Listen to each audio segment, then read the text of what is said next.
Upon him be the prayers and the peace. We beseech Allah to send your boundless blessings on Muhammad, on his family, his companions, his wives and his progeny, and all of his relatives. Ameen. We extend to you the greetings, dear believers and viewers of Assalamu alaikum. And we always like to thank Allah, as we always say, for another day. Anytime those who believe, those who subscribe to the will of Allah, whenever we wake up and realize a day like today and that we are part of that day, we are alive, yeah, you thank Allah. You thank Allah.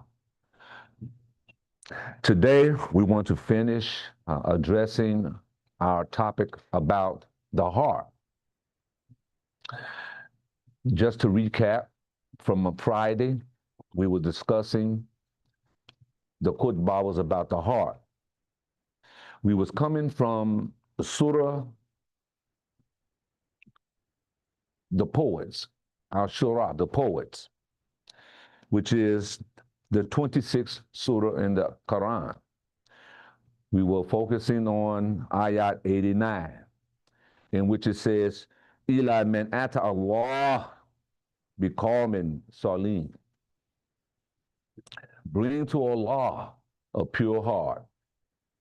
So in our discussion of this, we had to acknowledge that it is so utterly necessary that in our attempt to establish communications with Allah, that we have to examine the conditions of our heart. Our heart, just like our soul, they're connected. In the same principles in which we examine the conditions of the heart, we examine the conditions of the nafs. They're operating on the same principle. If one is out of order, it's going to be out of order.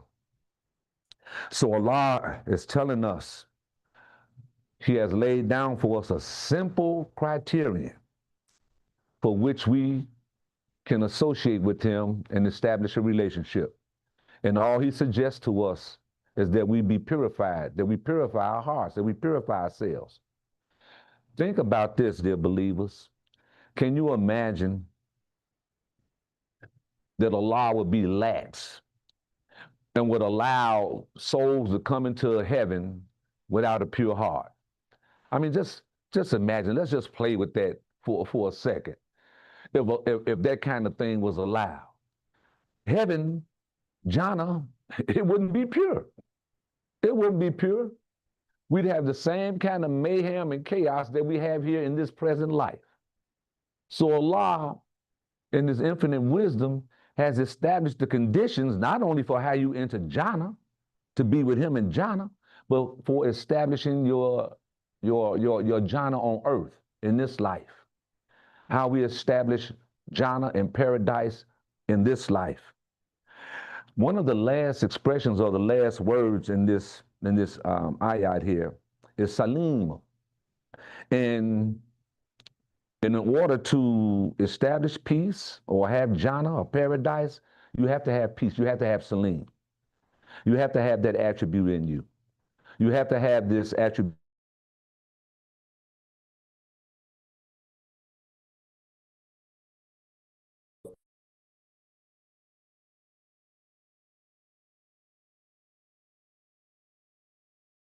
This is what Salim does for you, that attribute.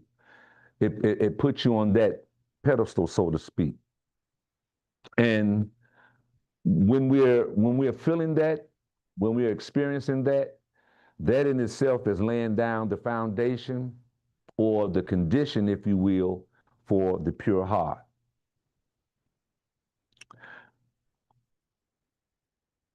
How do we get to this state, the pure heart, once again? We have to sacrifice, dear believers. And one of the things that we are lax in doing, that we don't want to do, this specifically, well, I wouldn't say specifically, but it's germane to the African American people first and foremost, but it covers society at large. It's our pleasures. We refuse to forego our pleasures for the sake of Allah. And because of that, we become so engrossed in our own selfish pleasures that we can't find room for Allah. This is what's happening in the society. The people can't find room for Allah because Allah has been pushed out of their lives because of pleasure. Now, mind you, Allah is the author of that. Allah is the author of pleasure. As a matter of fact, to be succinct, He puts it in an expression regarding the sexual encounter of the human being. Allah says that it is He that has put in this performance, this act, a good feeling that draws you and makes you want to do it. And that is only He that could have done that. Man could, by no stretch of the imagination, create that feeling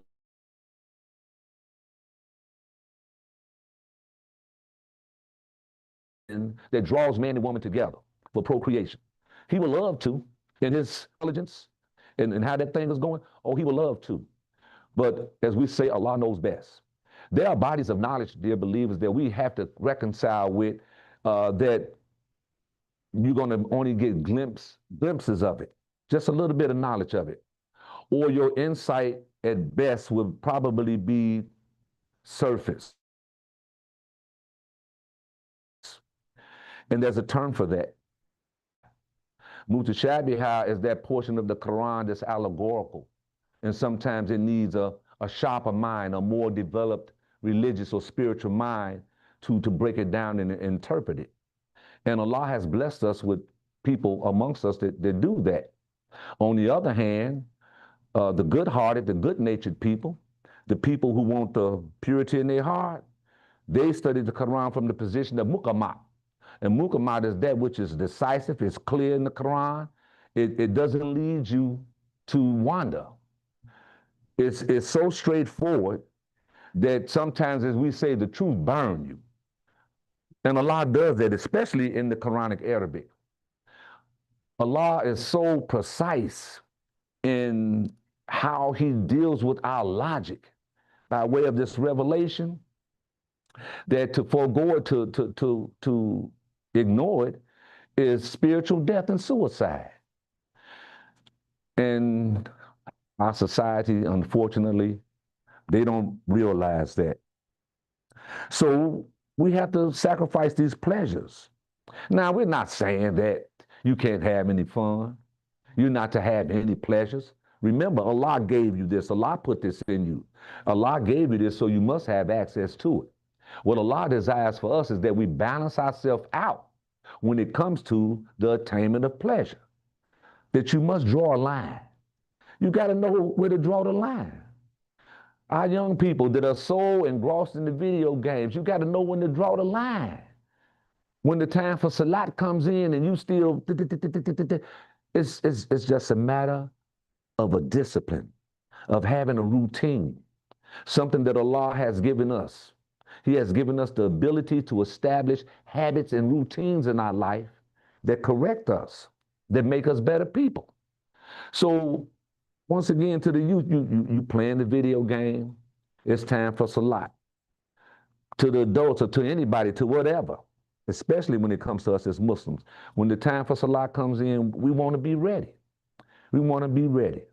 Even if you came to it late, the fact that you would have taqwa about it, that you would be conscious about it, it will be sufficient enough to get you across the line for remembrance. So we have to develop this, and we have to get out of this extremism of giving ourselves to fun and pleasure.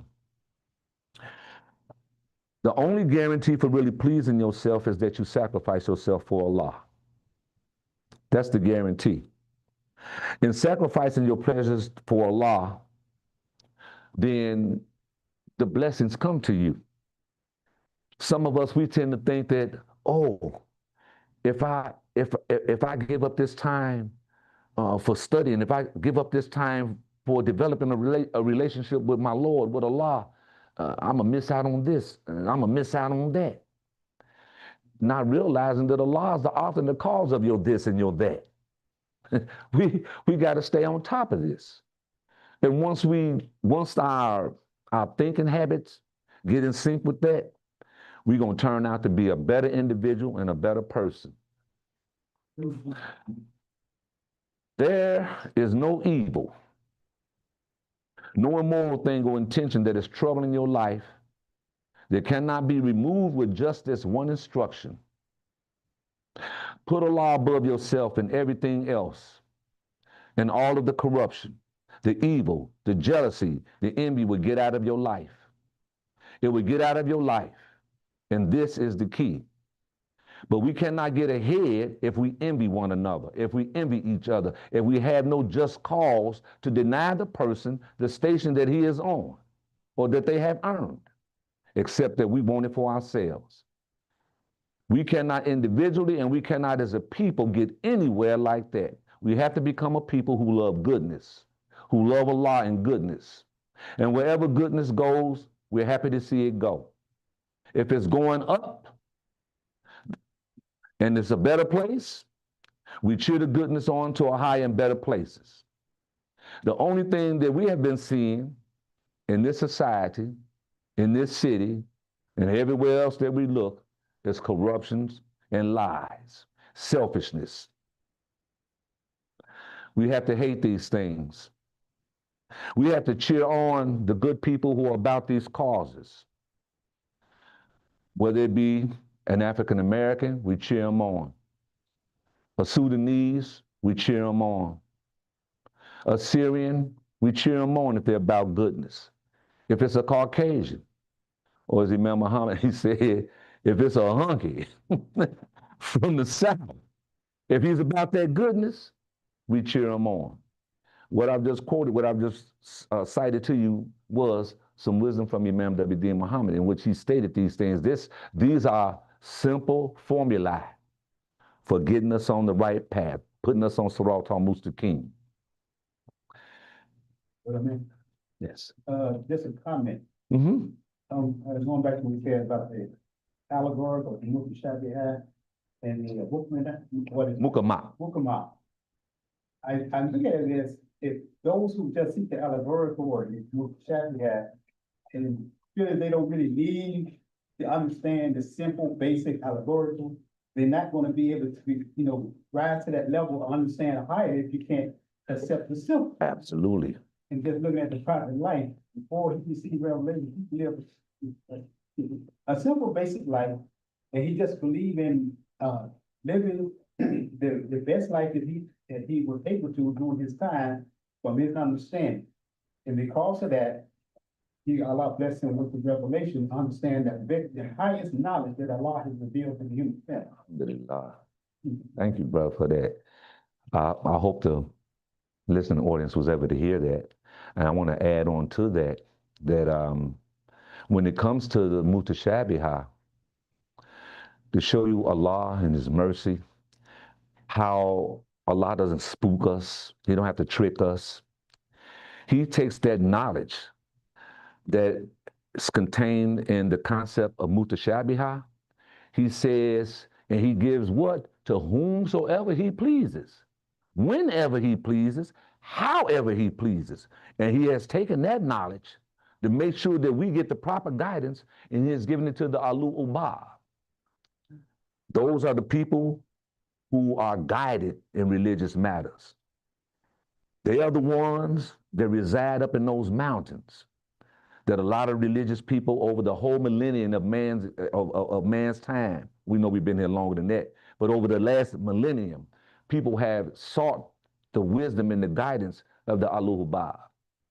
Yeah, those are, the Abab is a door. And these are spiritually developed humans who are the natural gatekeepers. They make sure that you get the right understanding of religion. Matter of fact, let me share this. They were the people who, the naysayers, the so-called Orientalists. They tried to accuse Rasulullah Sallallahu Alaihi Wasallam of being taught by a man. When he went into the mountains, which was the custom of, people was doing this before the prophet. They was doing this during Jesus' time. They was doing this before Jesus. That's how long the Aluhabah been around. They were going to these mountains and going to solitude. There wasn't no one spot. There were many caves. There were many entrances. There were many people. It's just that Allah chose Rasulullah to give him the revelation at that time on Mount Nur. He picked him. He gave him the invitation. He picked him. And so the prophet, praise and peace be upon him, he comes down and he brings the revelation down. And he brings it down with the clarity, as they say, he has come to clear up any misinformation about the scriptures that came before. So when he got this information, the way he was able to, and it wasn't that he was trying to escape the criticism, but the way he rose above it is because revelation can talk about the future. And if you're just having regular dialogue and you call yourself a prophet, if you can't predict the future, then you are no prophet. That's one of the qualifications. All of Allah's prophets, they were able to predict the future. And this is the Quran's beautiful testimony to the human existence. The revelation of the Quran has shown us and continues to show us what happened in the past and what if you didn't do what's going to happen in the middle of your life and what would happen in your future if you don't align yourself with this. So we have to work hard at this thing. This is a serious matter. As we talked about Friday, Jannah, getting into paradise, it's a serious matter. When you put your head on the rug to make sajda, tell me, which is higher, the brain or the heart? The heart is above the brain in our most submissive position. The brain is down and the heart is above the brain. That tells us that if you want to submit to God, you have to put your heart above your intelligence. Oh, yes. It says, oh Allah, bless us with perfect faith. Save us from temptations of this corrupt society. Make us love our Islam. Make us love the Muslim life. Make us to love the pure Muslim brothers and sisters. Make us decent, strong parents, decent community people. Make us to have a rebirth of life in this troubled African-American society. A rebirth of a people who have long been dead. I mean, I had to read that. That was a dua of Imam Muhammad one time. And when I saw it, I was like, man, I want to share this. I want to read this. Because he really puts it in perspective of everything that we just said prior to reading that. The conditioning of the heart, what you need to do, and why we do it. Because we want to be a people who love Allah. We want to be a people who rise above the temptations of this corrupt society. We want to be a people who produce strong parents. Him saying that, oh, it was so important. It was so beautiful because we know that parenthood is serious, and we know that parenting or family life is the nucleus of society. We don't have strong families, we don't have a strong community. And we don't have strong communities, you're never going to deal with a strong society. Yes, sir. Marriage is half of your religion. And marriage is half your religion because that establishes the foundation for society. That's like the nuclei that's in the cell. You kill that, the cell can't live. Here's another great pleasure. If we're going to talk about pleasures, here's a pleasure we should be familiar with, and I think we are. The greatest pleasure is the pleasure in knowing that you are responsible to your Creator, that you are doing something credible in the eyes of your Creator. That should be our greatest pleasure. When we recognize that, and you can feel that inside, and it produces a euphoria that really, that makes the human experience, it makes you so full. This is what causes us to, not the word replicate, but to share. You get full of a thing, and it be so good to you, you just want to share. This is the word of Allah. This is how that works. It gets so good and you be so full of it, you can't contain it. The only one that would try to contain such a thing is a person who was probably has some bad designs. As the expression goes, when Allah designs a thing, Satan designs the like of it. So you would take a person or a people, and they'll put themselves in their position. Notice I said they'll put themselves in their position. It's not nothing that Allah wishes or desires. This is about choice. A choice is made. So the people or the person, they choose that, they put themselves in their position. And when they do that, and they separate themselves from the Creator, from Allah, the pain, sometimes the pain is so confusing, and I think I mentioned this Friday, that the person don't even know that they're being punished for the deeds that they've done.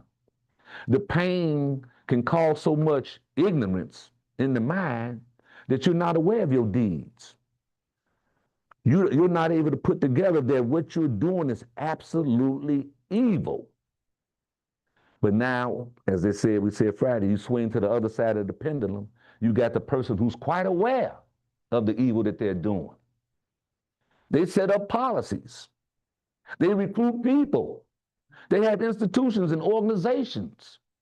And they come together and they meet on how they're going to spread this evil. Confusing things for us as those of us who are united for Allah's cause. One of the confusing things about dealing with that kind of entity, you got to be able to name it. You got to be able to see them. What are we saying here? The schemes of Satan, they change. The names of it change. The way it's executed changes. And it is only the Quran that will keep you abreast of those changes. Knowledge of the Quran lets you see Satan in all his forms. Even when he involves himself in our institutions, in our politics, and our policies.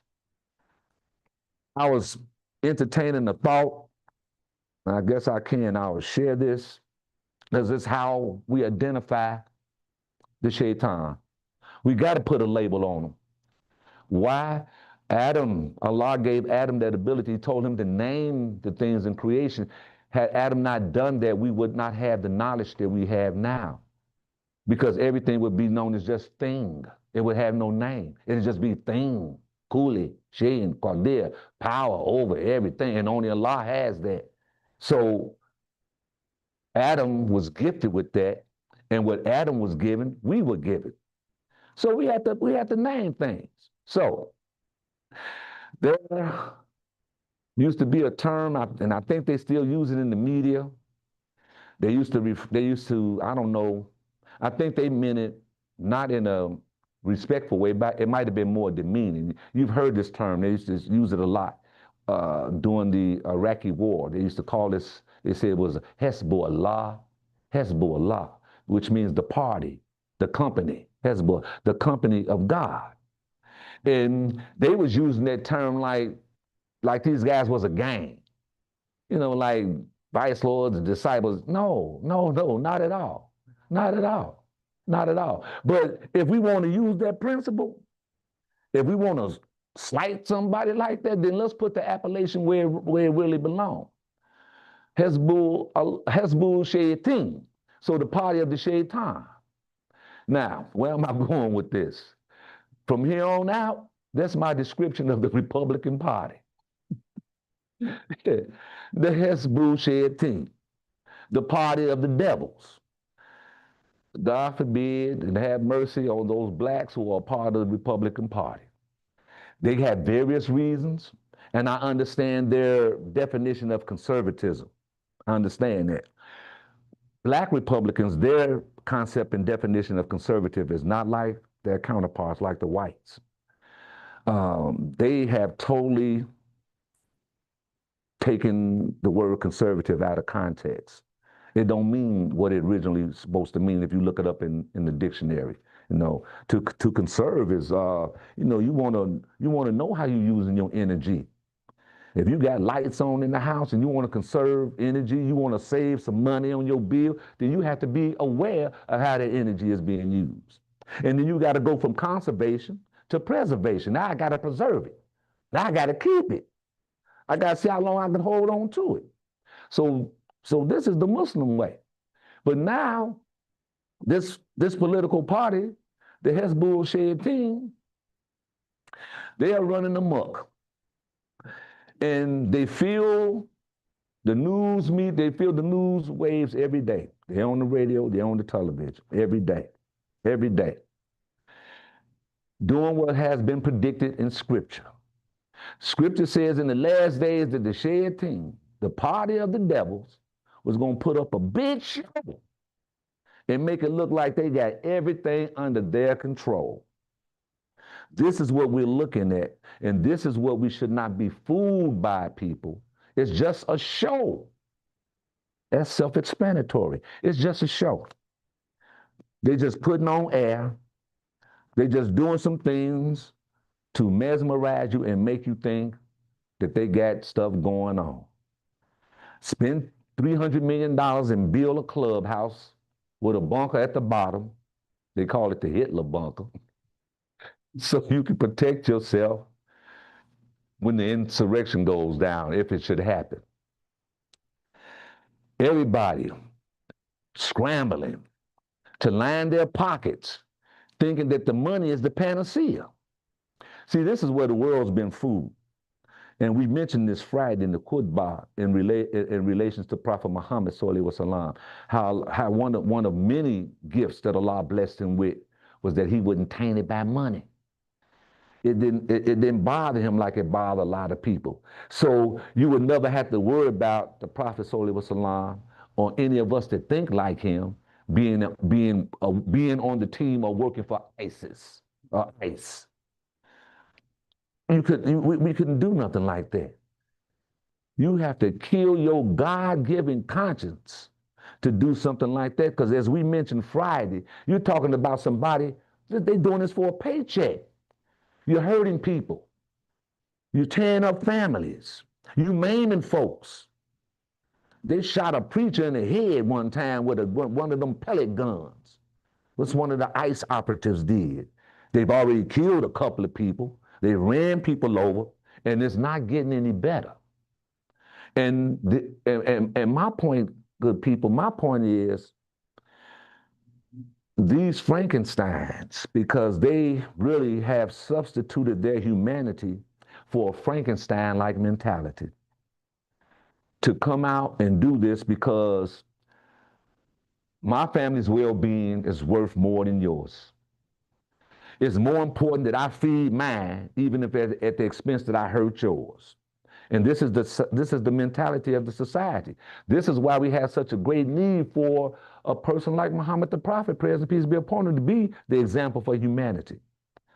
This is why Allah preserved him and kept him in history and gave us this Quran for these times, because they always come around. These times, it's never going to be a time where evil is not around. So let's not be naive. Our job is to keep it down, suppress it, make it almost non-existent, put it in a corner where the person or the people who practice it, they should have fear about coming out into the world. That's our job. That's the job of the spiritually developed religious people. That's our job. And I say both of those titles with intent, because some people say, well, I'm spiritual, I'm not religious. Some people say, I'm religious, not really spiritual. And we have to have both. Allah established that in all the three major faiths, that you have a house of worship established, that people congregate to that house of worship, because the physical house itself, the congregation itself, is going to give you more than what you bargained for. You're going to develop social skills. You're going to develop how to respect each other on the different spiritual planes that Allah evolve us on. This is what we have the houses of worship for. And then when we leave these places, we go out into the world. We're supposed to be able to carry the knowledge or the information that we gather from our houses of worship, and that gets us through a whole week. We got 6 days. Come back on a 7th day, 5 days for some, 6 or 7 for others. And you start that process all over again. It's the reminder. We call it Juma. They have other names for it, but it's the great reminder of our obligation to humanity, our role and our position in the world of humanity. We have to we have to do these things. We have to. And so we don't have time to fear like a lot of folks have. They have opted and they have taken fear. And Allah tells us in the Quran that that's one of Satan's handy tools. It says that the shaitan uses fear and poverty as a weapon. And so that's what has happened. We look out in the society and people have become so desperate till they are apt to do most anything to save themselves. Crucial, critical, something that we really have to pay heed to. The society at large, dear people, is cursed for the most part. And it's not a curse that can't be lifted because once again, the curse was self-imposed. And that's what the word curse, that's what it is. Curse. Oh, I just was getting ready to cite the Arabic term and it slipped my memory. But the word curse itself, in the Arabic term in the word curse itself says that it's something that you bring on yourself. Allah is not in the business of hurting people or punishing people. That's the Hollywood version that was given to us. Oh, Allah, God gonna be mad at me. The earth's gonna open up. I'm gonna get hit in the butt with a thunderbolt and all that kind of nonsense. And to that point, if I can get you to believe in the nonsensical parts of Allah, then that would kill your belief. That'll kill your belief. It's just like we get the people to believe in not having consciousness, no consciousness. And the people buy into it and nobody develops a consciousness. Or let me put it in a more simpler expression, education. Because a lot of our problems as the African American people has to do with education on all our levels. But let's just look at one. And it's one I talk about often, and it's one that I think about how we got ourselves into the situation and how it's perpetuated. We refuse to educate ourselves. We refuse to establish our own schools. Now, the Hezbollah team, they've attacked the Department of Education. They are dismantling the Department of Education to the tune that public education will be almost non-existent.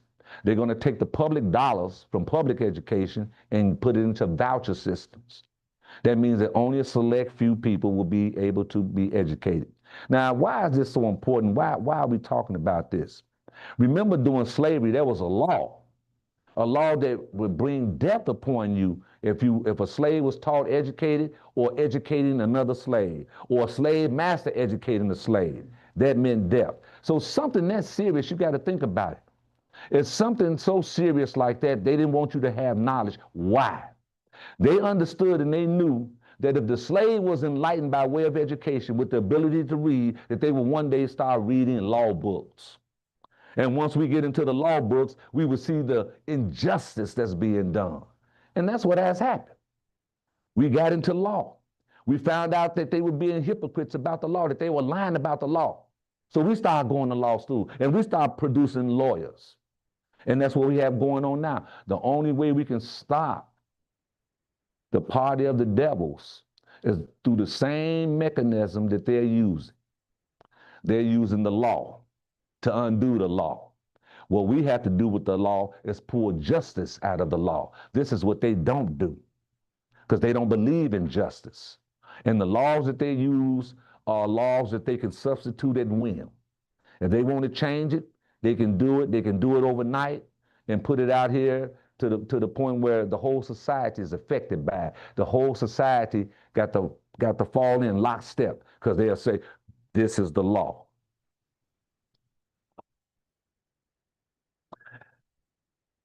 We people once had a great civilization, but something happened to them. The thing that happened to them is the thing that's happening to us right now. They created so much comfort, so much material comfort, that leisure became a factor in their life.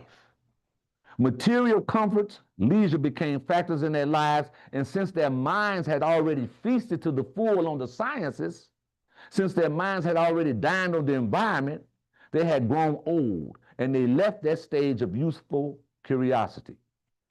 They weren't serious anymore. So consequently, they were vulnerable and they were open to all kinds of influences. So Imam is pointing this out, and this is what is going on. So caught up into material comforts and leisure time, to your mind, your heart, what we're talking about is weak. It can't even pump enough blood to sustain itself. What I mean by that, the knowledge, it can't pump it forward. It can't come forward. You can't come forward with enough knowledge to come out of your weakness. So you lay there listlessly. You give in to the weakness, the influences, the material, leisurely control.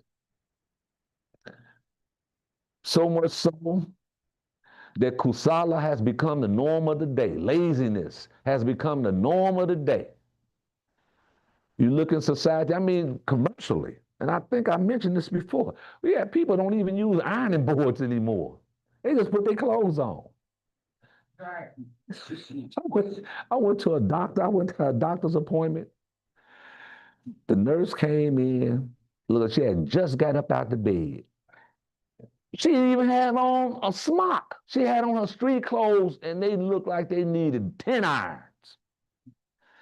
So when she went to draw my blood, I said, "You know what you're doing?" She just looked at me. I gave her my arm, and she actually did. She knew what she was doing. She actually was a good nurse. But they say appearance, sometimes you do judge the book by the cover. So professionally speaking, we should dress professional. We should act professional. We should be professional.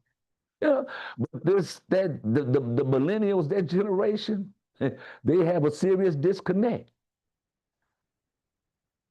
to the point that, like I said, commercially speaking, the manufacturers now, they'll make you a pair of jeans already dirty, already wrinkled, already torn up. They got them already. You go to the store and pay $250 for them. Yeah, they call them distressed. And so you just think about it when you go down the line. The whole this whole driving concept around the AI is to make you more lazy. And this is something we need to be aware of, dear people. Technology is beautiful. It has its place. And we do believe and know that Allah gave us this mind to develop all these things, to create all these things. But He gave it to us with the purpose that we would be disciplined, that we wouldn't go overboard, that we wouldn't go to the extreme. Yes. We have in our paper, and we put an article in there dealing with AI. So we can be balanced. Yes. Put it in place. Yeah, yeah. Our greatest AI is the Quran. Trust me. It is. We can use this technology to a certain degree, but as we started out, when we first opened up, seeking protection in Allah, talking about that, those who Allah guide, they're going to be guided. Those who don't look for Allah's guidance, they can't get no guidance. That's what we got to be about. We have to be on that. And we are already told how we become intelligent and how we rule our lives. It's through guidance. Any creature that refuses guidance, they have a short lifespan and a chaotic lifespan. And this is why in the world of the animals, you don't see their world chaotic like that, because they don't get out of order. They follow the commands of their Lord, even though it be instinctually, they follow it.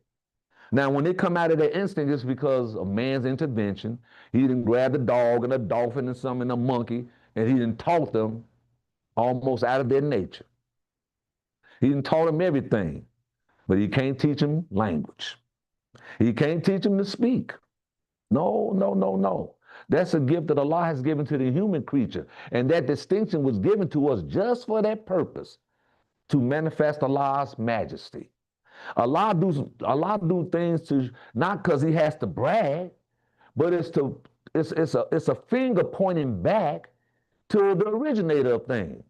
Why should we be allowed to exist in the world and never acknowledge where it all came from? All these goodies, this nitma, these special blessings, all these goodies, and we don't acknowledge where it come from, and then don't even give praise and thanks, no grace at all. We become a people who are ungrateful. The human being, and Allah says it in the Quran, how ungrateful the human being becomes because of his refusal to be guided by Allah. Insane. That's insane. That's insane.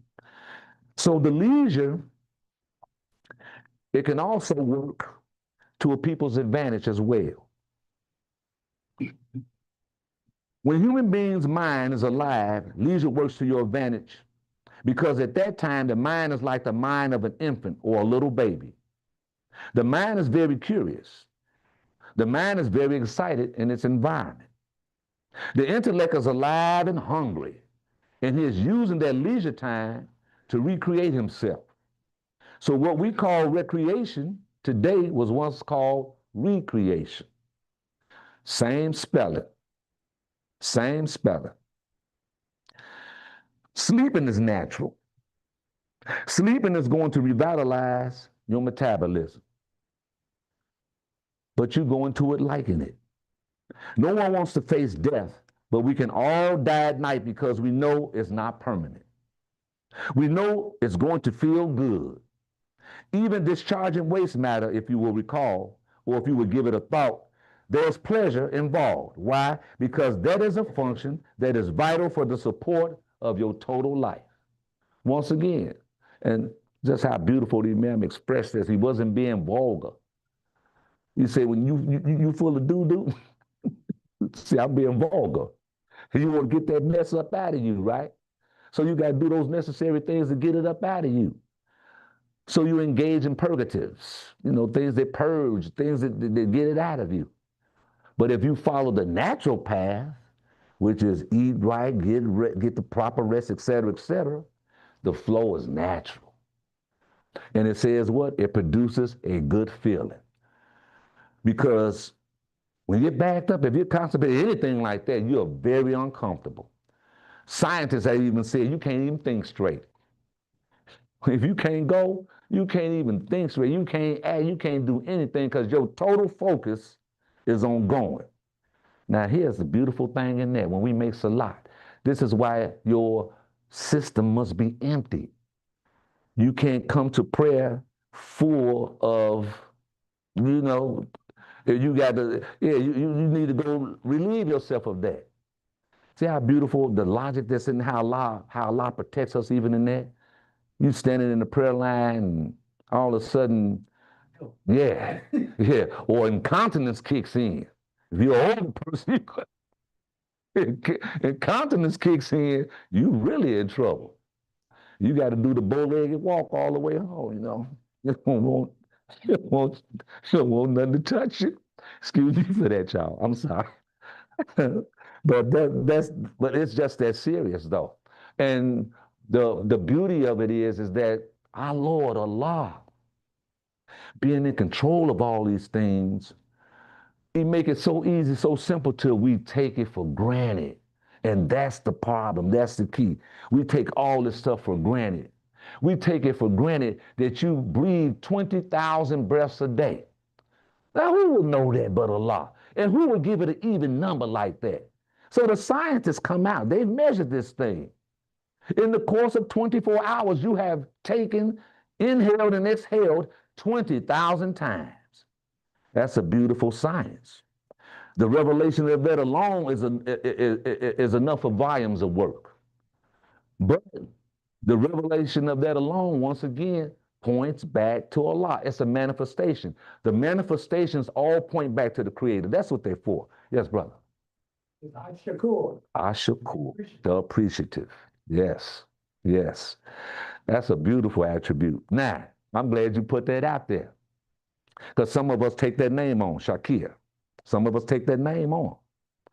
But that's an attribute, once again, that reminds all of us that that's a characteristic that we should have. We should have that in us. If it's not in you, find a way to develop it. Work a course, work something in your life that will develop that. We'll get ready to conclude. There was a term, let me go back to it. I mentioned the Surah 89, Fajr, the 27th ayat, 27 through 30. Ya ayyuhan nafsu mutma'inna, arji'i li rabbiki radiyatan maradiyah, fadkhuli fi ibadi wa quli jannati. So it says, oh, nafs, soul, oh, soul, at rest. Come to your Lord in a pleased state. For if you're in a pleased state, he is pleased with you. I'm translating as I'm reading right now. I'm giving my translation.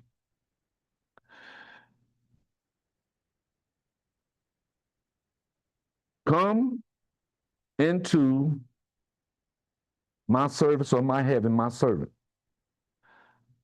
Come into my Jannati, my heaven, my paradise.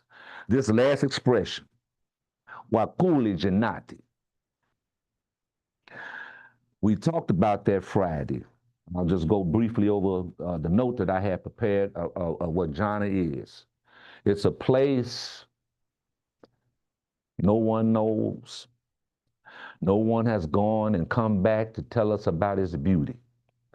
But we do know and believe that it is beautiful, that it is a place that you will have no regrets going to, and that it is a place that we all will go to, having no choice in the matter. You pass through the barzakh, the intermediate stage, before you get to the Jannah. And so you're there, as they call that station of the grave, where it's like a holding cell. You just waiting. You just holding out. You're waiting for the rest of the decisions to be made, so you know which door you're gonna be sent through. Wait for the fix. Wait, that's it. You see, so you waited and you being patient. This is why when we're at the janazas, we make that prayer. We say, please ease that person's trial in the grave, because that's what they're going through right now.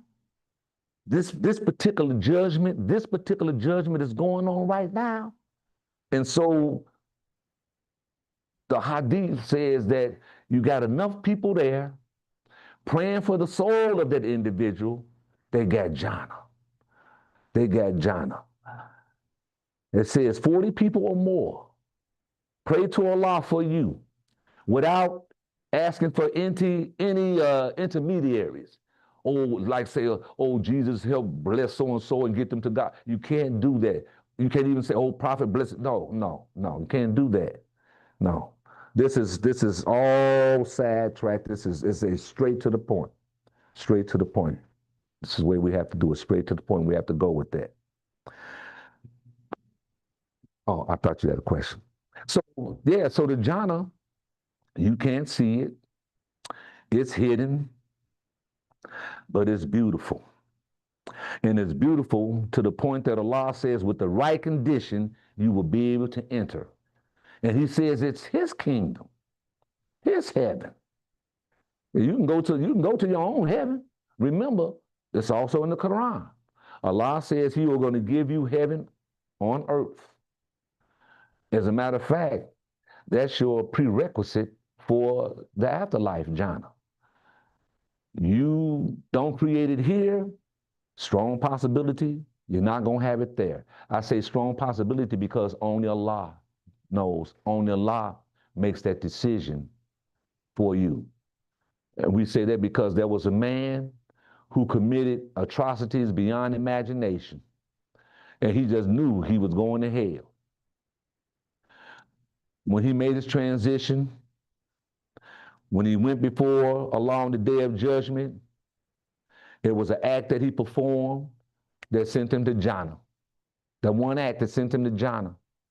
And there was on the other hand, there was a man who did everything he could to get those blessings.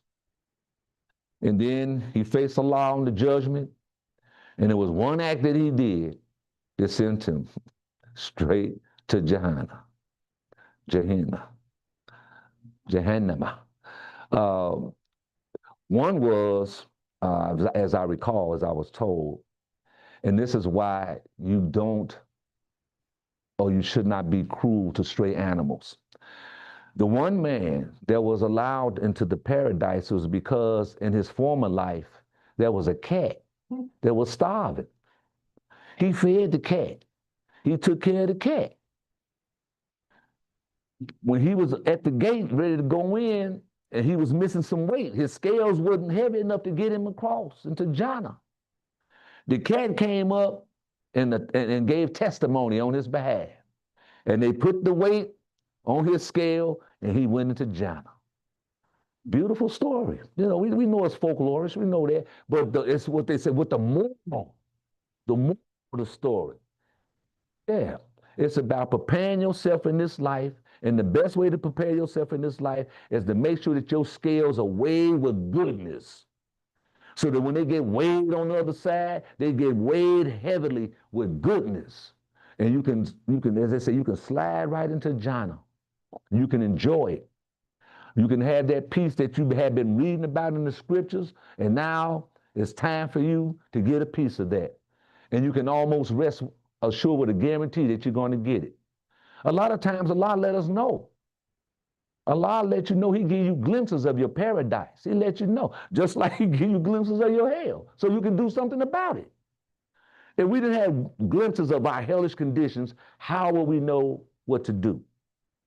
How will we know what to do? So if paradise is hidden from us, and no one knows what paradise is like, we have to go by our imagination. We have to go by the pictures that are given to us. We have to live by and accept those descriptions. And then we have to go by what we have come to grips with in this life. There are things that we do in this life that seem like paradise. It is. So Allah gives you that so you can have a sense of what paradise is like. So that's why we have these different things, just the same way you get calamities. How you gonna know how to stay away from fitna, the trials that take you to the hellfire, if you don't get glimpses of it, if you don't have a fitna, a trial every now and then, if you're not tested?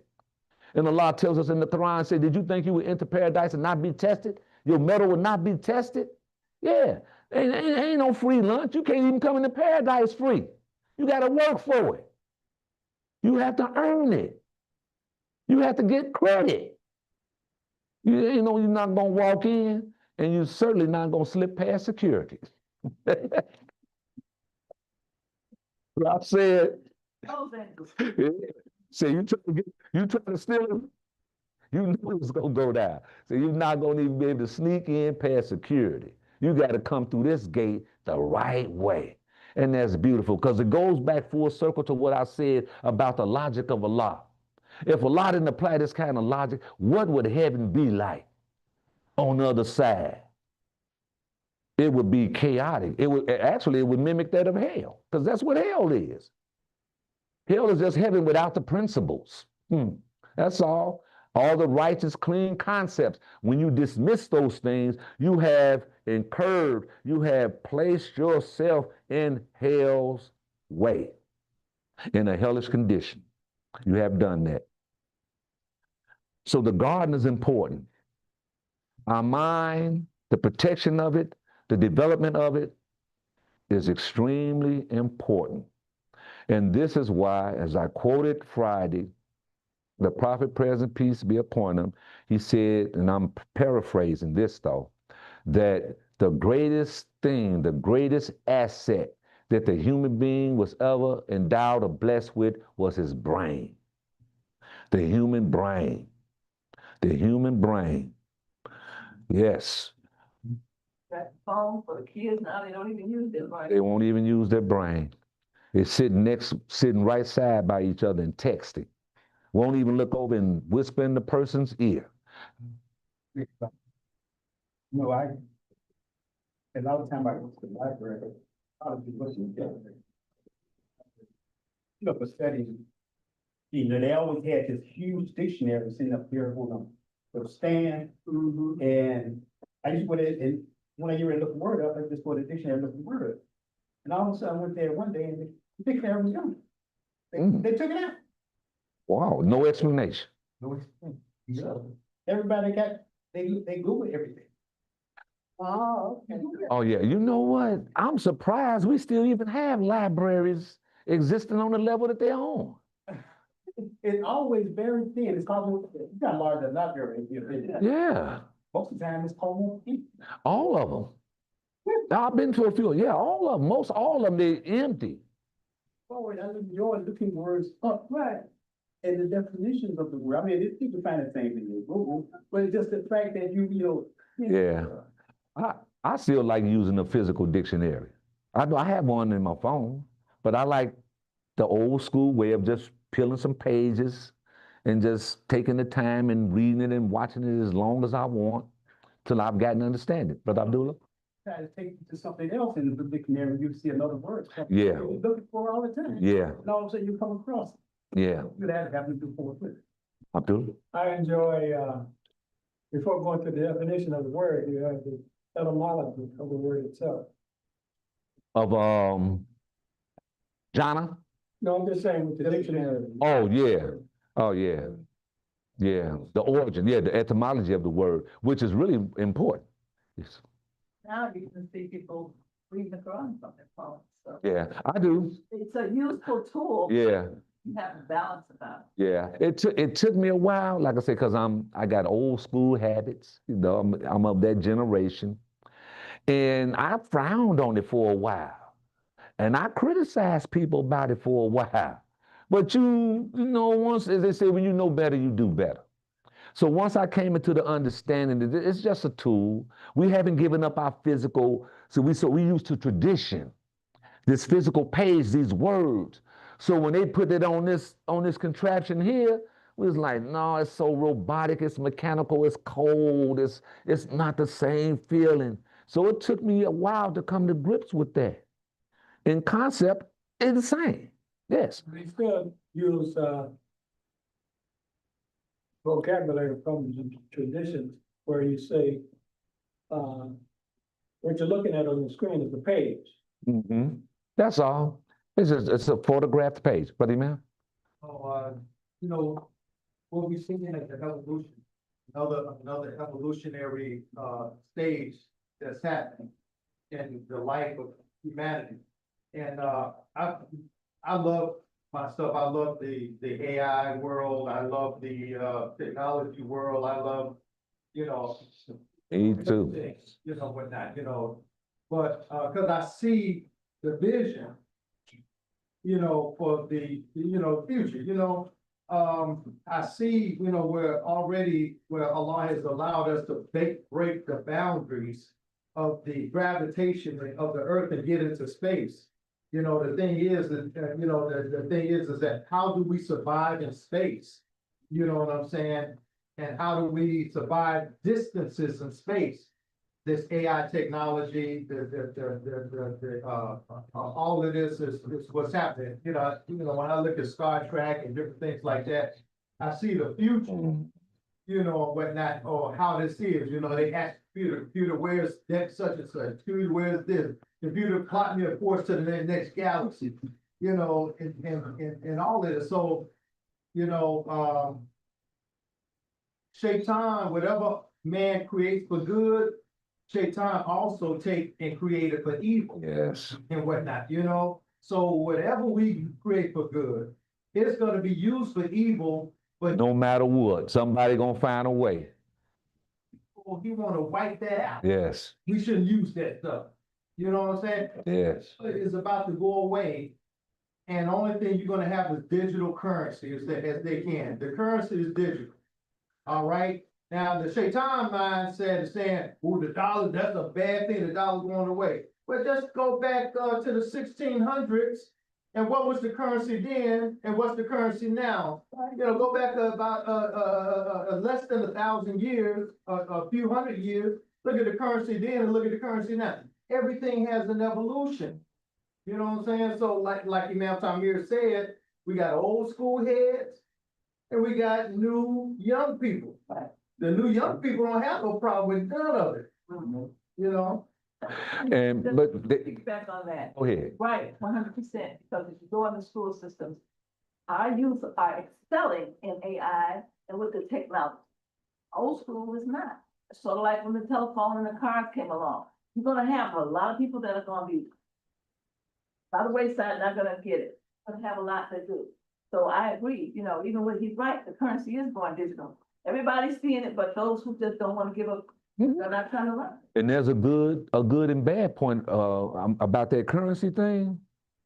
Good point. I'm glad you brought that up. The digitalization of our currency can spell trouble for us. It can be good for us. The trouble it'll spell for us is that you will be under such scrutiny. They had a commercial on TV. The guy walked up to the store and the police or the information said, you said something bad about the government. Your money been cut off. He couldn't go in the store and shop. This is what we're looking at with the digitalization of the currency. If the kind of regime is in office, you can be denied access to everything. Oh, yeah. You were tied up in court for years. Yes. Go to jail, you're locked up, sent to the, who's gonna save you? The court system can't save you. It's all corrupt. In the 15 years, you locked up and you've gone away, just like our brothers who are falsely accused of crimes, they don't get out to 30 years later. Yes. But at this point in life, It's, yes. You know, the reality of it is that what Imam Tamir talked about, it's already happening.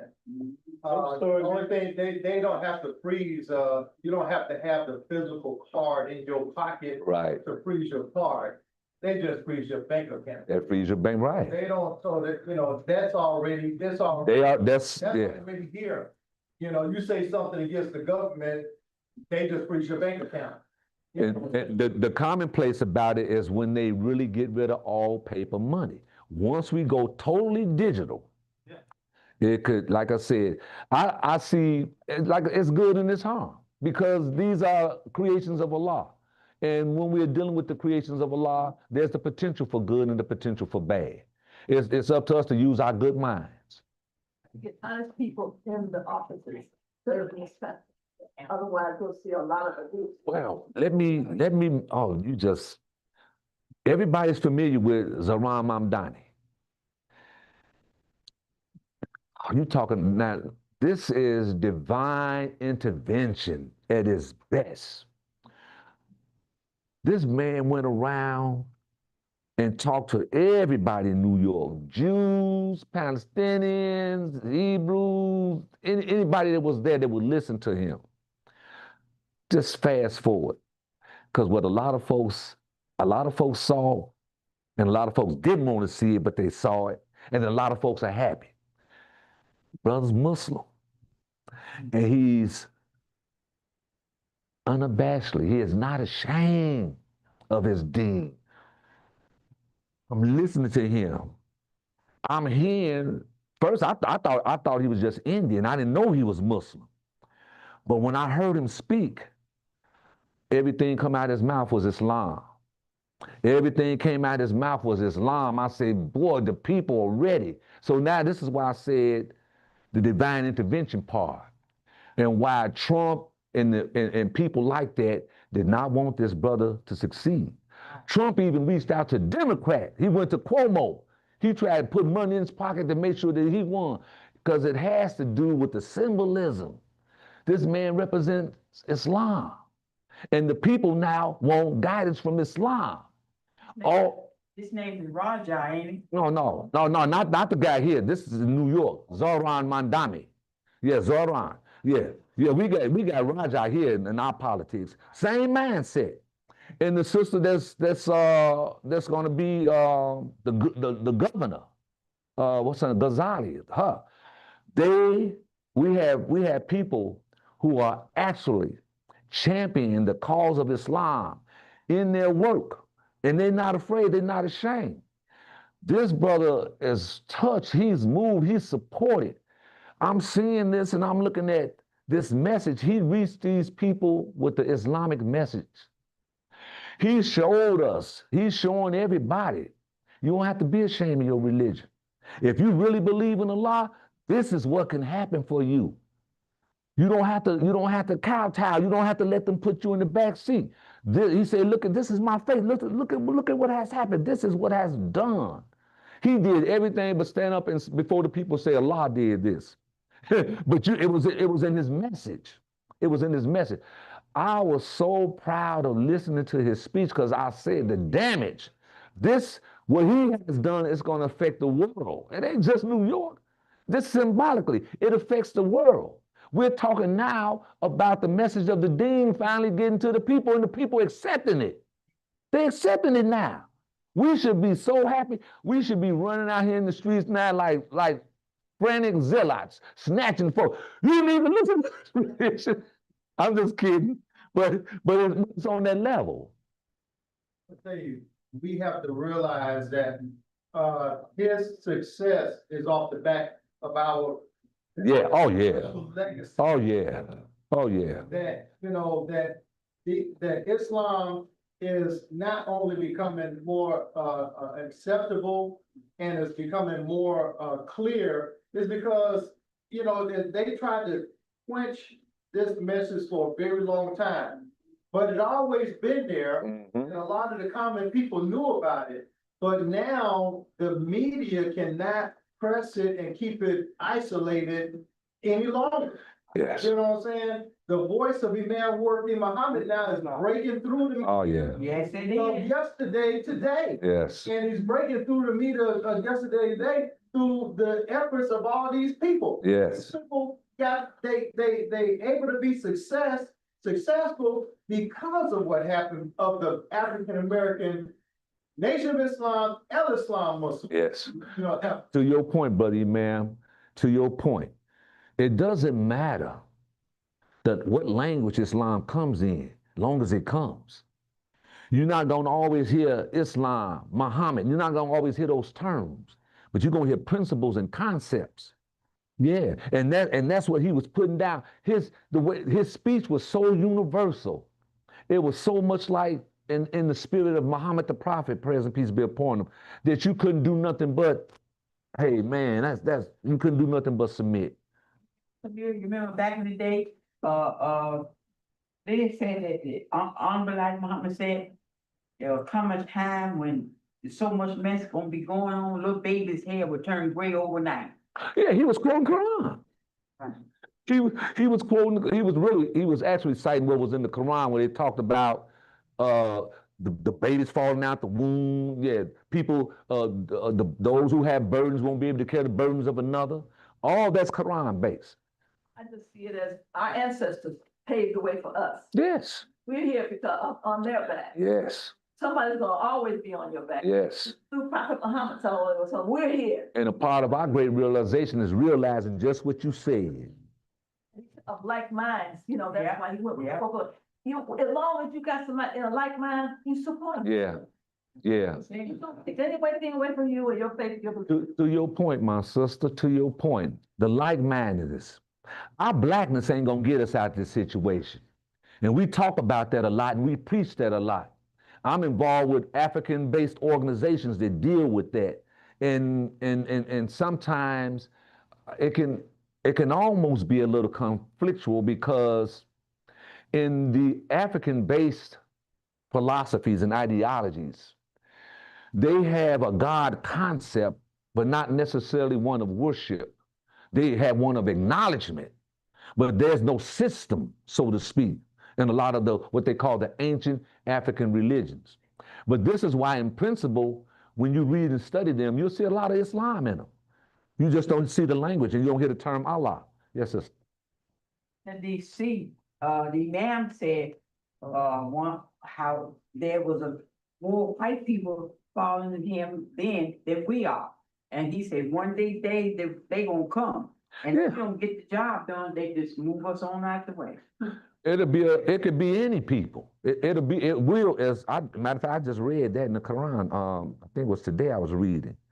It says that Allah will replace any people that don't love him, don't favor him. He'll give this deen, this message to another people. And he says, and they will love it more. They will love it more. So it's always been my position. I don't want to be a part of that group. I don't want to be part of that ungrateful group. If Allah take this religion, give it to another people, I'm going with that people. I'm following that people. If he blank us out, and we just all, as they say, go to hell in a handbasket, I'm jumping out that basket, and I'm following those people who got this ding. And that's where you will find me. Let me conclude by, I got some other quotes I want to share with you because this drives the point home. And when I was reading this, I want to share this because when I was reading, I had an independent thought of it. But the Imam said some things that was kind of parallel with some of the things I was talking about when we talk about the heart. My foolish heart, if you have something worthy of being respected as supreme, then address the master in the house. Let the master reply to your message. Do not bypass my intelligence and say we want your heart to respond. Yes, my heart will respond, but my heart does not like to respond unless it is accompanied by its master.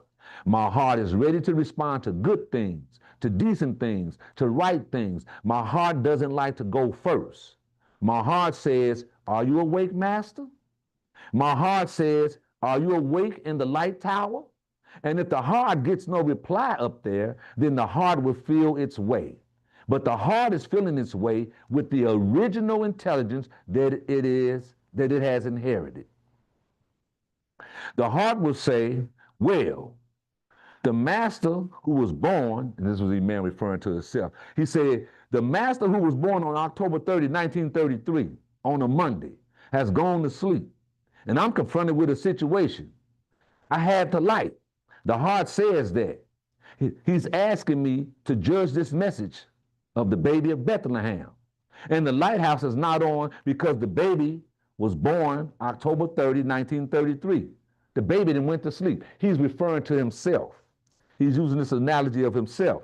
So he says, I have to now go back to my inherent nature and consult with my first master. I have to consult Adam. The heart says, what is this now? What is this? It doesn't strike me as being right. The heart is capable of intelligent speech. This is not Reverend Wood heart. This is not Reverend Fish heart. This is not Bo Diddley's heart. This is the heart of Adam speaking, and it says it wants understanding. Haven't you heard of the expression foolish heart? Do you recall that song, My Foolish Heart? That implies that some hearts are not foolish, that the heart is capable of responding intelligently. But some hearts are foolish. Why? They're tricked. They are deceived. They are hoodwinked. They are influenced out of their normal responses. The heart is not an ignorant piece of flesh.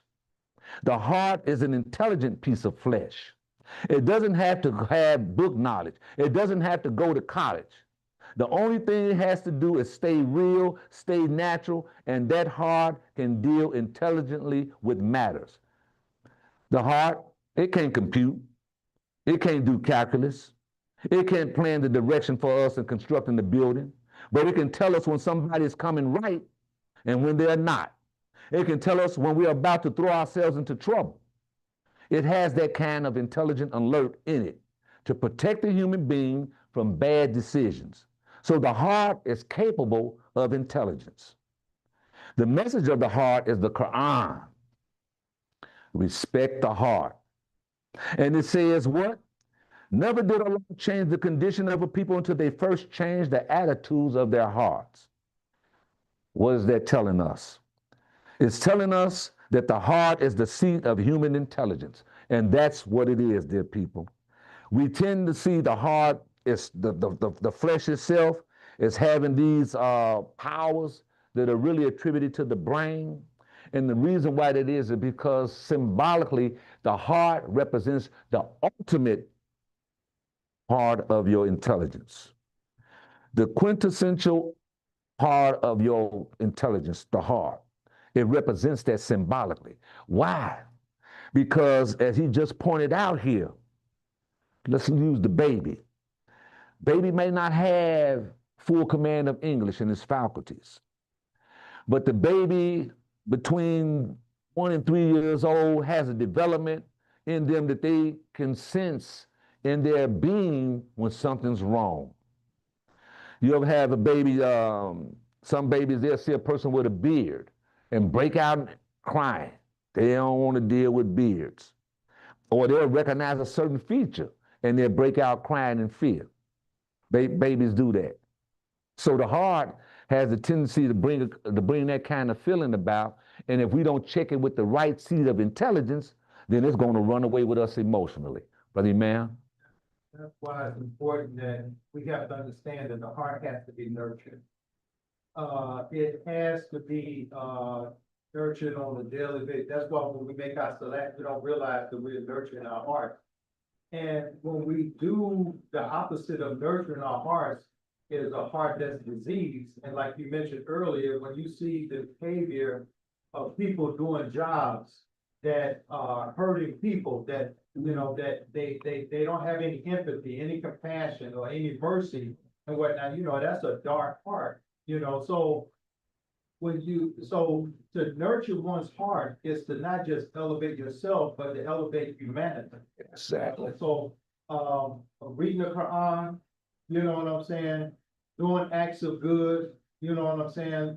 The prophet said, if you see a bad, change it with your heart, or change it with your tongue, or change it with your hand. Yes, and that's the weakest of faith. Yeah. And this is what the message that Mandami is putting out there. He covered every spectrum of the little people that you can mention. He covered all that. That was the message that the prophet gave. It was all about the little man. It was all about the downtrodden. It was all about the people who have been oppressed by the ones sitting on top. So he comes with this speech. When he was making that speech, the first person I thought about was Barack Obama. Right. When he made that speech about the same thing. Yeah. I think it was in Philadelphia. I forgot the name of it for a long time. I kept the name of the speech, but it was similar. Yes. The same speech that this brother gave. And I just said, you know what, they gotta keep. Yeah. What they said about that similarity, because they mentioned that in the media, on the news media that I was watching about the similarity of their speeches. But one reporter quipped, he said, yeah, but this cat is far more eloquent than Obama. His speech is far more eloquent. His speech is better. It's more, it's filled more with sincerity. You get more sincerity out of it. And we can see him backing up what he's talking about. We know how the presidency runs, and we tend to believe that former President Obama, he had his hands tied with a lot of things. But to the people that was making this comparison, That's divide and conquer. That's what I hear. yeah. I want to talk like that. And there's some validity to that too. It is true, but if we raise it to a point to look at, once again, Mandami's, the things that he's saying, he will be able to achieve it. He has a following. He has a support. He will be able to achieve it.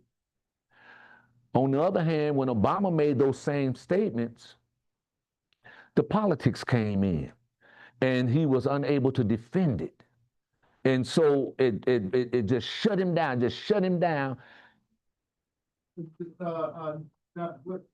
What's his name? Mandami. Yeah, Zahran Mandami. Mandami, he got to go up against the House of. Oh, yeah. City Chamber. It's not just going like. People now praying that he lives, that no harm comes to him.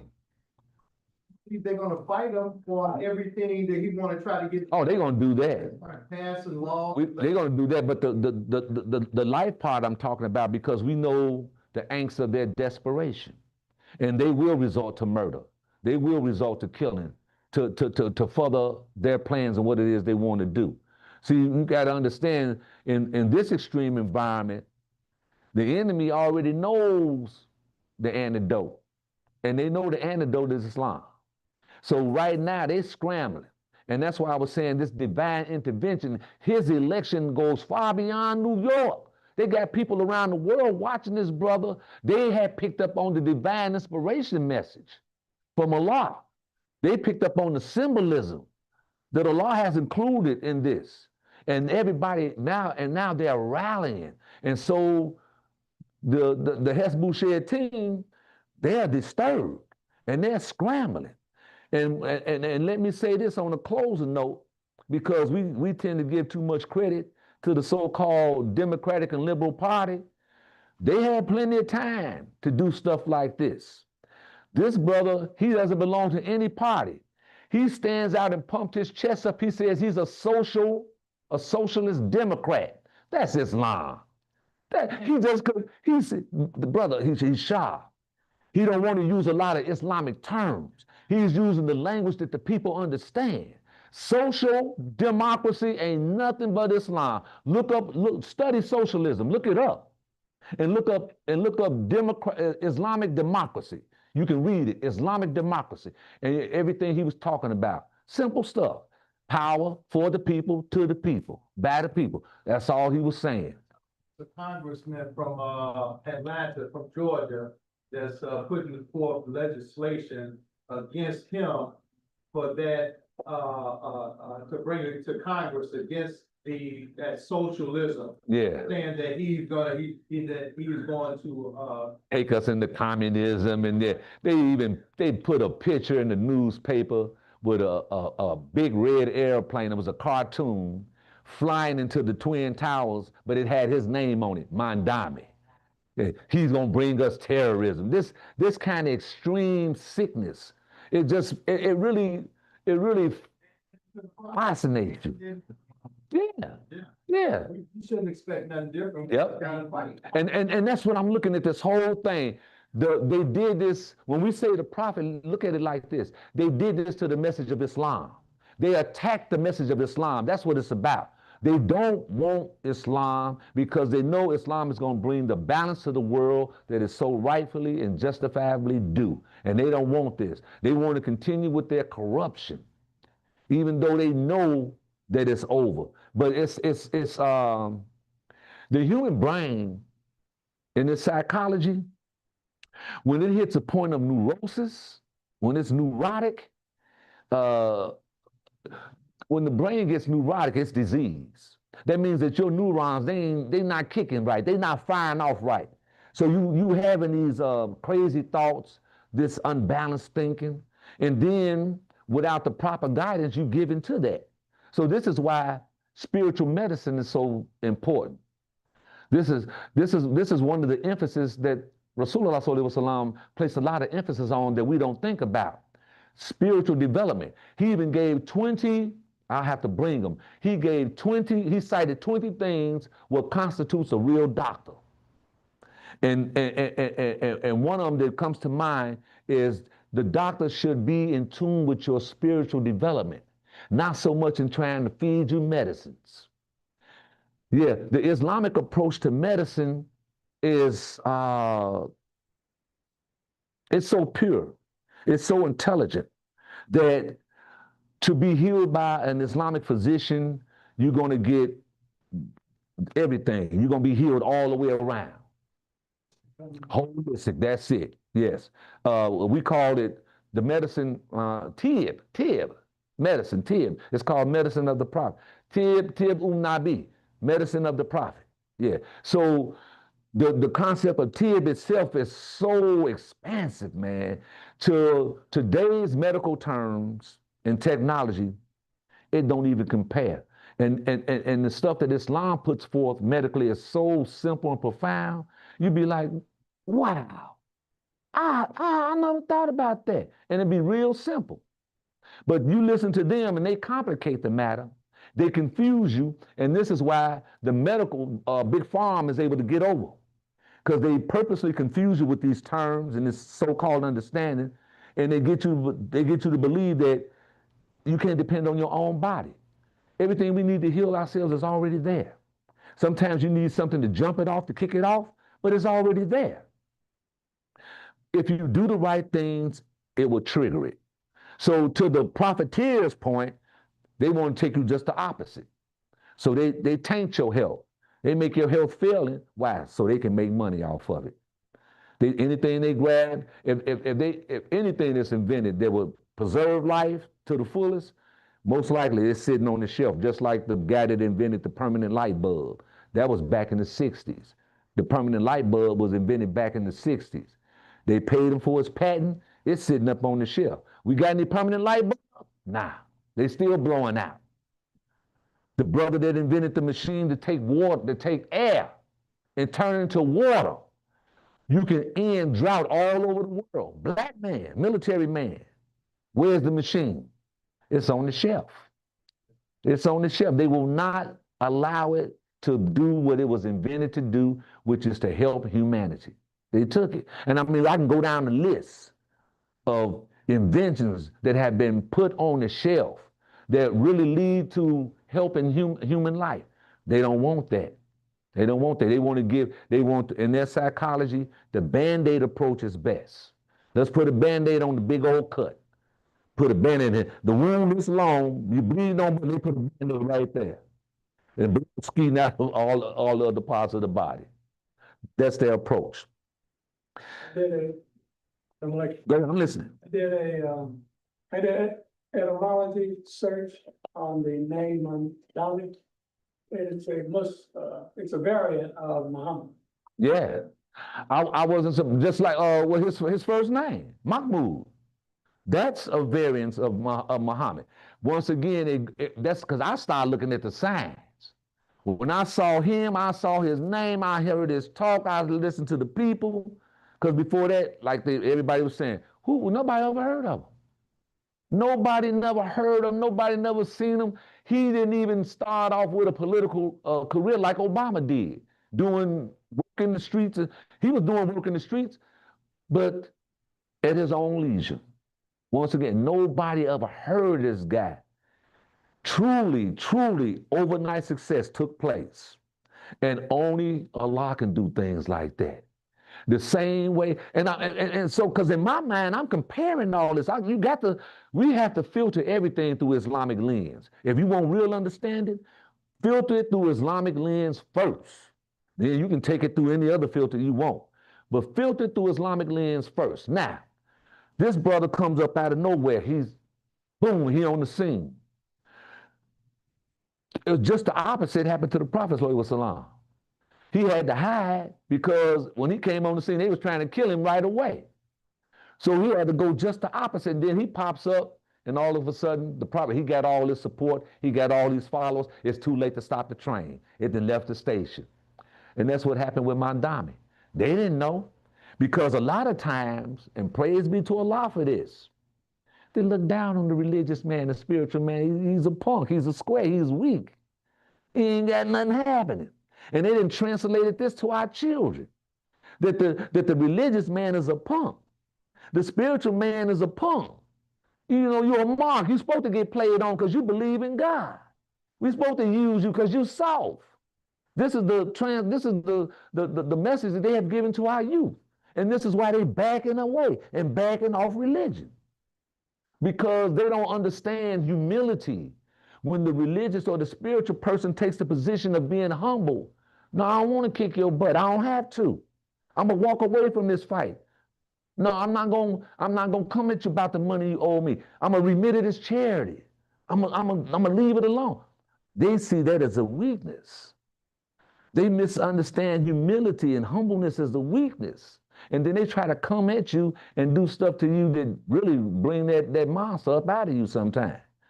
Because one thing we ain't gonna not be and not forget, that in your human essence, you can call on the monster. You can bring the monster out. You can bring him, you can let him loose. They say you can unleash the kraken. You can do that. But Allah has given us this knowledge and it suppresses it and it puts it down. And he gave us the example of it in the Prophet ﷺ when he said, I made my jinn a slave. I put him down. He don't rise up in me. He don't make me do the stuff that y'all be doing. Nah, he's just a submissive. He don't even hardly exist. That's what we got to get to. So that's what this whole talk was about, how to situate the heart, how to place it in the right condition so that we can experience all of these beautiful things that the Prophet has experienced.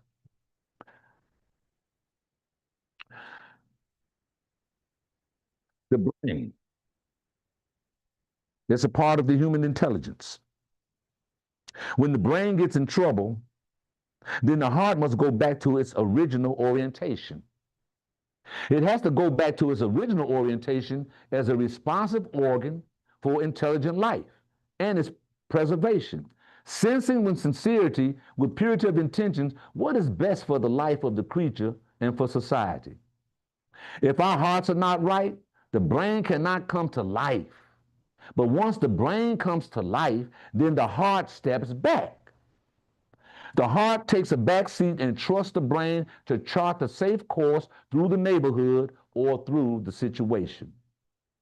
Only when the brain runs into difficulty and says, I cannot handle this situation, the heart comes up and says, and he uses this analogy about the heart. My husband has been knocked out. This is the heart talking. I have to consult the knowledge that God has clocked into me from the beginning. I have to consult with my innate intelligence. I have to rise from my ancient seat of authority. I have to ignore the world, and I have to think with surety that God gave me until my husband wakes up. He said, isn't that beautiful? This is the heart talking. But when man dies, he hopes for another life. If he's a faithful believer in his Lord, he hopes for another life. He hopes that he will get a meeting with his Lord. So Allah subhanahu wa ta'ala, highly glorified is he says, and we just went over this, all soul and rest, come back to your Lord, pleased and pleasing, into you my paradise, among my bondsmen, my servants. But look at the call. If I say to man, come, I say to Allah. If I say to the female, come, I say to Allah. Allah is speaking to the heart. Your brain won't get into paradise. Your heart must get into paradise. Allah has given Muhammad, praise and peace be upon him, a heart that he can follow. I can follow this heart that Allah has created for me. So my brain does not leave my heart in prayer. My heart leaves my brain, and my heart says, come to prayer. So dear Muslims, there it is. He just summed it up. What does our heart say? Come to salat. Come to prayer. Come to prayer. Didn't say come make dua. He said come to salat. Come to prayer. Why to salat? Because we know what salat means. When we get into the mode of salat, we become reconciled. We become righteous. We become fit. We straighten the thing out. We are commendable. We fix stuff. That's the meaning of salat. So when your soul is engaged in that, then it's being repaired. It's being repaired. All of these things that the soul needs to bring about its purity is happening. And this is why the institution of salat is so important. It's why we can't neglect it. It's really why we are failing as a people. And I ain't talking about Muslims.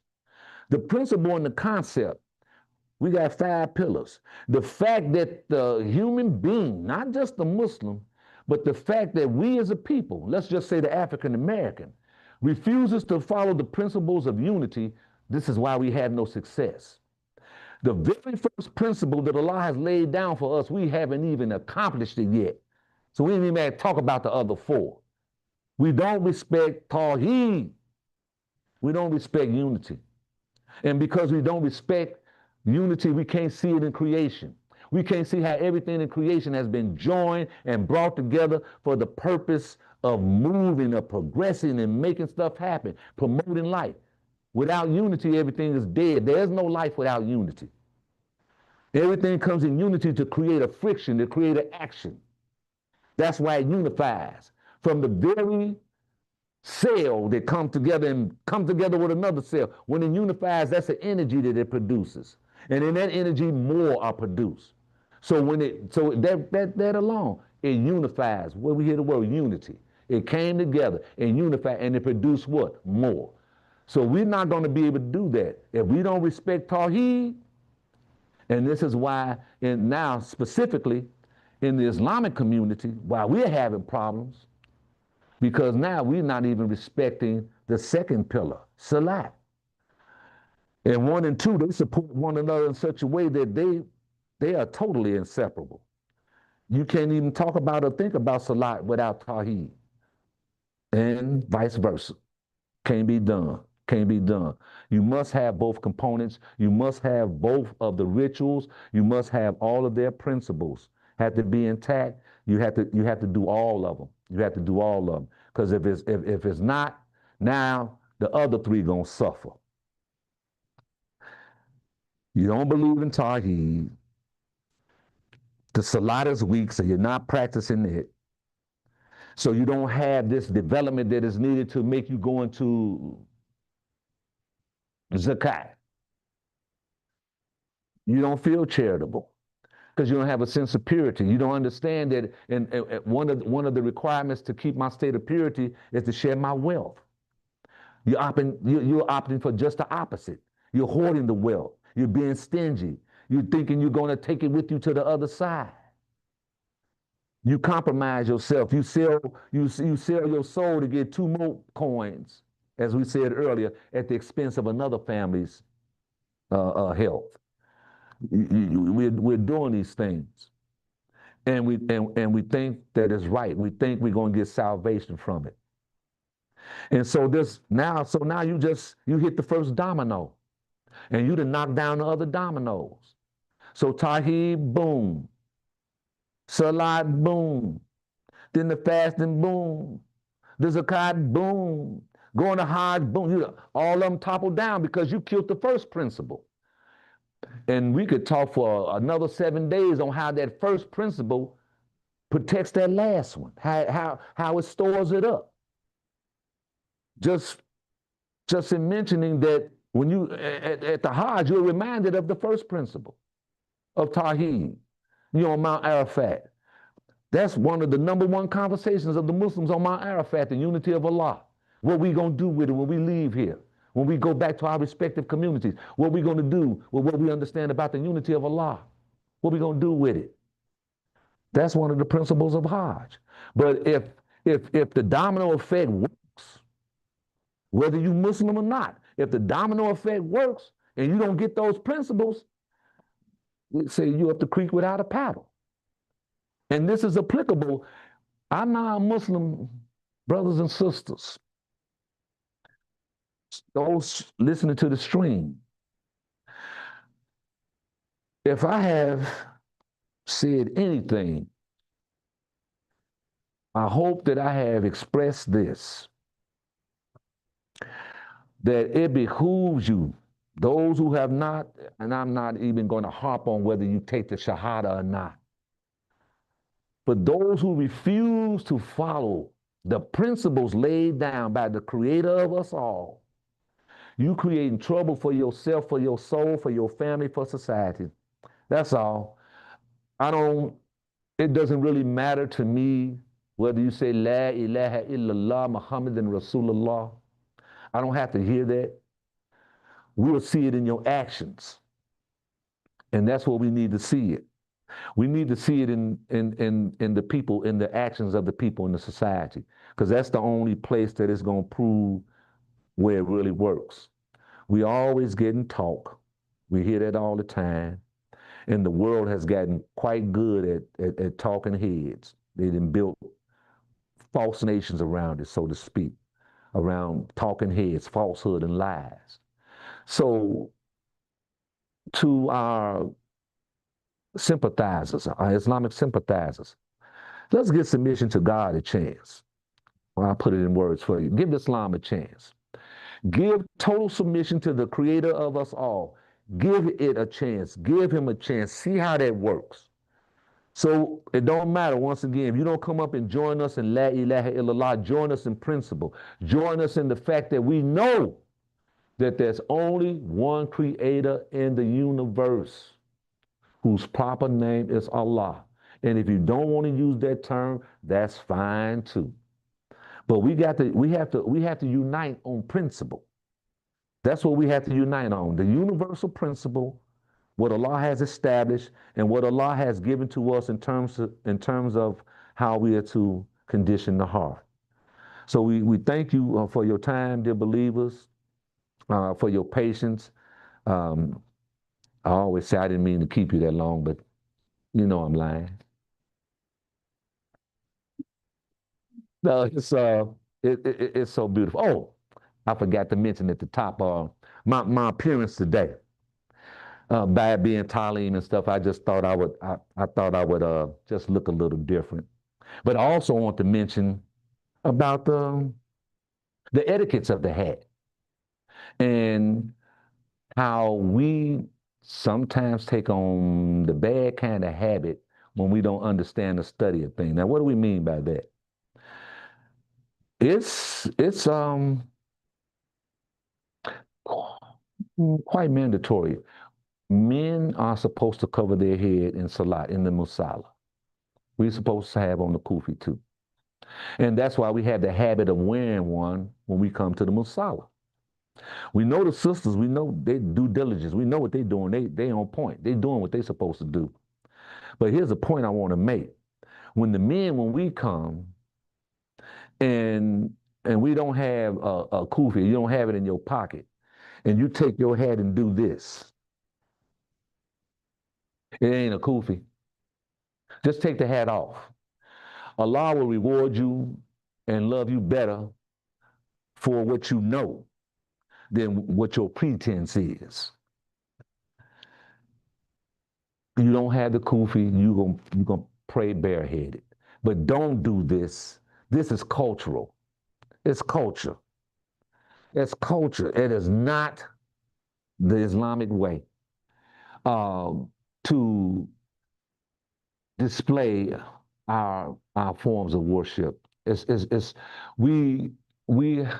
We allow so many cultural influences to come into the religion itself, the practice of the religion, that not only does it cause confusion for that individual, but for the outsider, the young or the convert or the person who's thinking about coming in. And they see this strange behavior. And they don't understand. They're trying to come in simply, the simple way. They don't understand. And somebody gets this strange practice and taints the religion with the strange practice. And then that person adopts it and they think they're practicing the religion when they have really engaged in somebody's culture. So we have to be very distinct about that. And while we're on close, I know I said I was going to close, but it was something I forgot to mention. And I ain't got it. Okay, I got to just briefly mention. Don't forget that next Saturday, the event that's going to take place at the Do for Self Center, it's a free event. That's what I forgot to mention Friday. It's a free event. There will be some refreshments there. They're going to be free also. The reason why we're pushing for the event to be free is because we're serious and we really want the community to come and tune in to what we have to offer. Question? Okay. The keynote speaker is Yasin Abdullah Muhammad, the son of Elijah Muhammad. His keynote address will be addressing the Do for Self initiative as it was laid out to us by the Honorable Elijah Muhammad. Then he's going to bring it up to date where we can see ourselves fitting into this thing.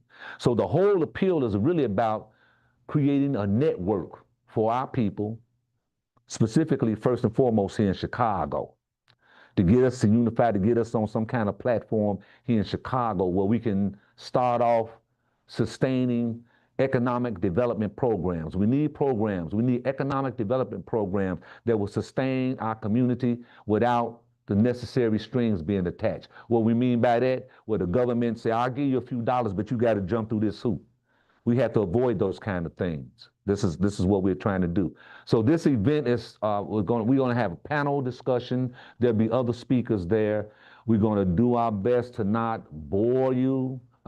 It's a constant flow, constant movement, constant activity that's going on. It's not going to be the typical sit down chicken dinner speech. This is the very thing we're trying to avoid. We really want we want it to be really interactive so that the people can go away with some ideas and some concepts and then hit us back up to do it again. And then we want to replicate this. The brother that brought us the concept, that brought us the idea, our brother Daniel, beautiful thinking brother. When he brought us the idea, and he was actually renting Do for Self Center to do it. And so when we all sat down with him at a meeting, and some kind of way, as they say, the rest is history, we all got involved because it was something that was bigger than all of us. And I think that's one of many points I like to make to you all. This is something that's bigger than all of us. It's something that we need to participate in on whatever level we can. Whatever level we can, and not just for that day. We are praying and hoping and pushing that this thing catches on and that we are able to, like I say, come out with some economic development program. We got the spiritual stuff. I'm not going to say we got all what we needed because we're going to always need spiritual development. But we have enough right now that we need to turn our focus and our attention onto getting economic development, because without the economic development, you can't have a place like this. These lights, this energy here, everything in here costs money. And Zakat ain't gonna do it. So we need business programs, we need ideas, we need concepts, we need people, and we need individuals who are willing to get out here and do just what I read earlier from the Imam, sacrifice. To put together the kind of sacrifice that you ain't killing yourself. And we all got some things that we can shed. To put together the kind of sacrifice that will move this community forward. If we do that, everybody's going to benefit, and that's what this is all about. It's about the community benefiting, first and foremost, the Chicago community. And I always like to address that. And I know we're talking, and this talk is probably going to go out to a lot of people outside of Chicago, but I like to be relevant, and I know what's going on here in my city. I can't speak for the other cities. I know our problems that we're having here. I know the things that we're struggling with here, with our leaders and everything here. And so that's why a lot of things I reference is germane to Chicago. So I try not to be prejudiced, biased in my presentations when I'm talking about a lot of the Islamic things. But we have a lot of problems here just in our city, but the problems are universal. They can be applicable to almost any city. So we're going to thank you. I'm going to move out the way this time. I'm going to let our resident imam, I'm pretty sure he got some comments and he's got some announcements that need to be made. But we hope to see you all once again next Saturday, that's the 15th, 11 a.m. to 6 p.m. At the Ansari Center, at the Do for Self Ansari Center. Thank you for your time. 600? Next Saturday. 86. Oh, yeah, I brought some flyers. 86 for those on the Zoom, on the listening, that's 8659 South Ingleside. That would be the corner on 87th and Ingleside. You would come down 87th Street and you'll be right there, directly across the street from Lorraine Dixon Park. So the park is on the southeast corner and Do for Self Center is on the northeast corner. I guess the Cartersville bus goes south to 87. Yeah, actually you can walk from there. You can walk from there. Stephanie had a question. Oh, okay. Wireless mic. Alhamdulillah.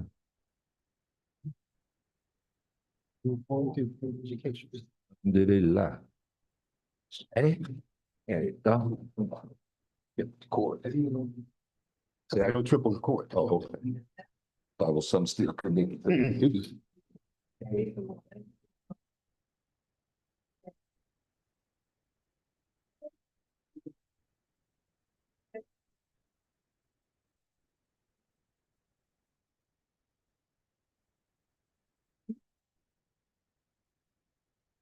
Okay, for our announcements, we'd like to thank our brother Imam Rasan Tamir for that very, very enlightening presentation, beautiful presentation.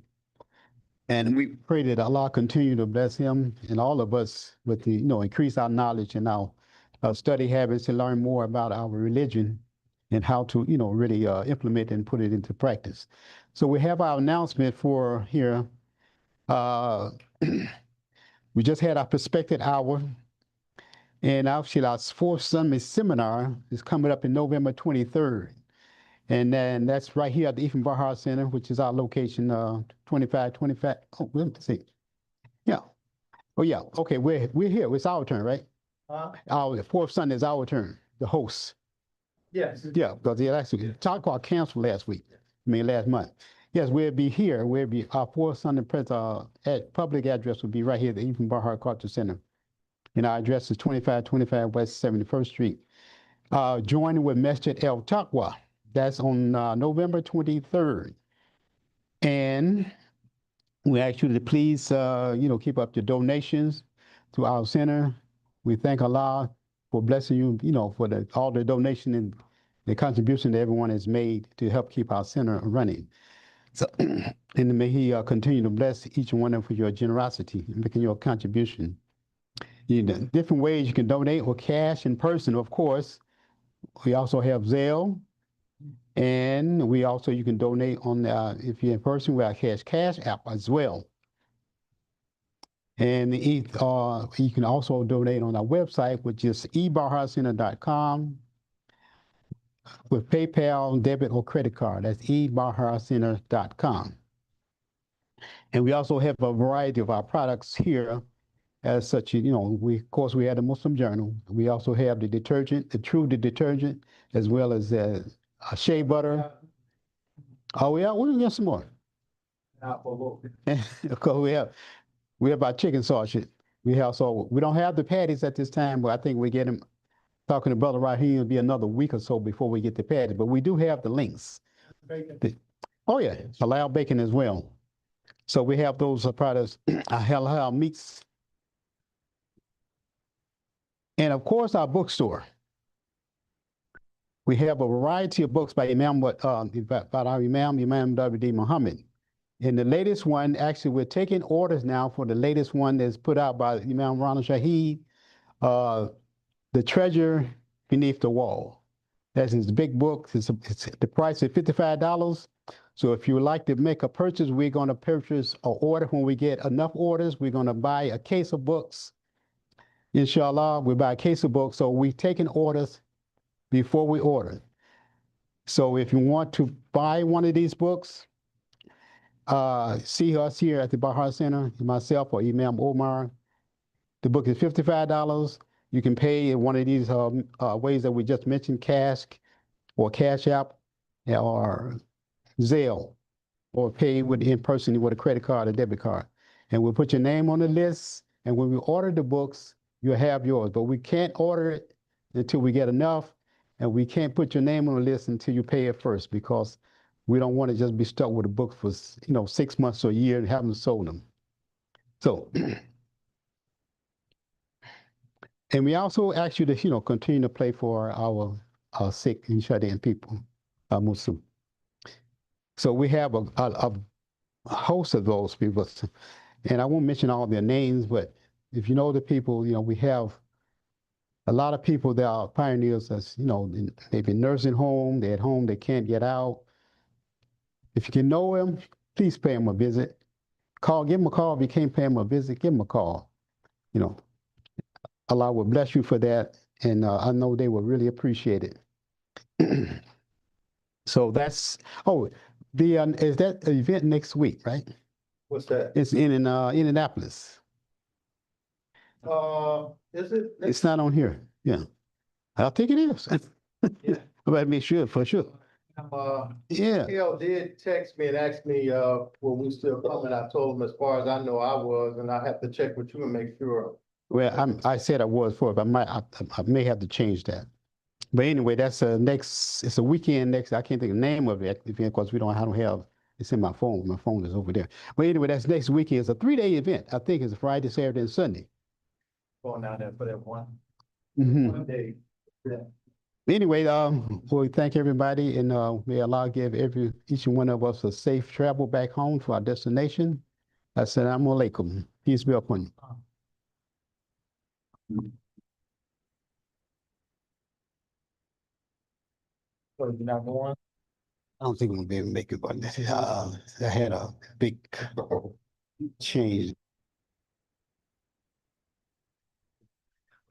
I can't.